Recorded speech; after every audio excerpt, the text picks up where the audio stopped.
Like all cheeses, mozzarella starts from milk. To assure good milk quality, the interior and exterior of tank trucks transporting milk must be washed after being emptied. A tank such as this one can carry an average of 30,000 liters of raw milk at a temperature of 3 or 4 degrees centigrade.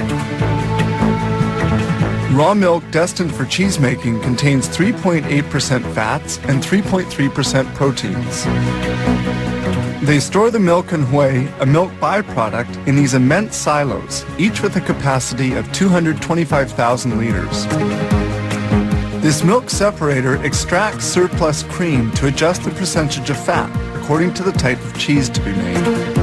Fabrication begins with this tank, which feeds the pasteurizer. Pasteurization sterilizes beverages which can easily ferment. Milk samples are drawn off to precisely determine their milk fat and protein content. Tests are carried out in this laboratory where they impose controls. These test tubes contain milk samples which will undergo microbiological analysis. Milk quality must be impeccable.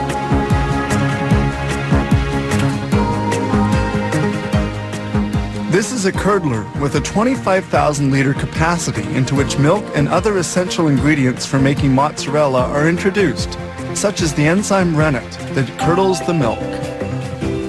This mix must be well stirred and cooked. The agitators are used to cut the whey into little lumps. This step takes about 30 minutes.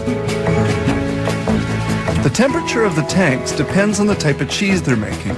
Agitators continue stirring the milk. Once cooking is done, the whey is pumped onto tables to be drained. It stays there for about 25 minutes. The solid and the liquid are now well separated.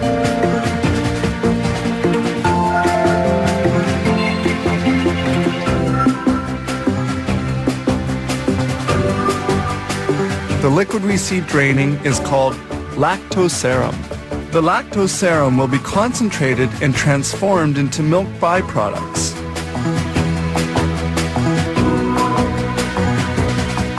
The water has been almost entirely extracted and the cheese particles are now sufficiently dry.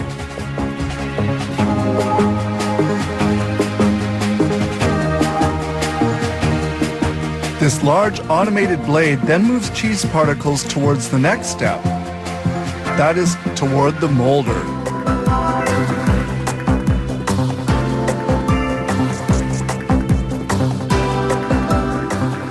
In the molder, the cheese is cut up before being carried to the cooker, the final processing step. It appears that this mozzarella has just the right texture.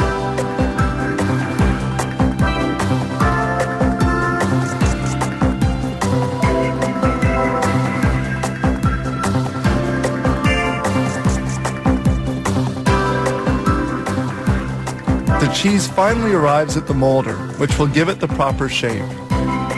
Each mold has a 2.5 kilo capacity and is rectangular. Brine, a salt solution, serves to cool as well as to salt the cheese blocks. The blocks are unmolded and fall into a brine tank.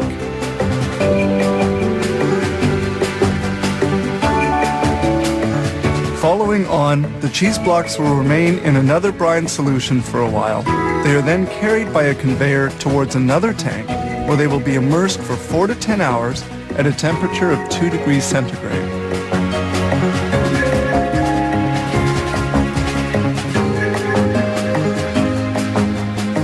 Sprays of brine remove the foam which forms at the surface of the tank. The 30,000 liters of milk that we saw coming in by truck at the beginning have enabled them to produce some 1,400 blocks of cheese in only 8 to 12 hours. The cheese blocks are finally vacuum packed, ready for shipment.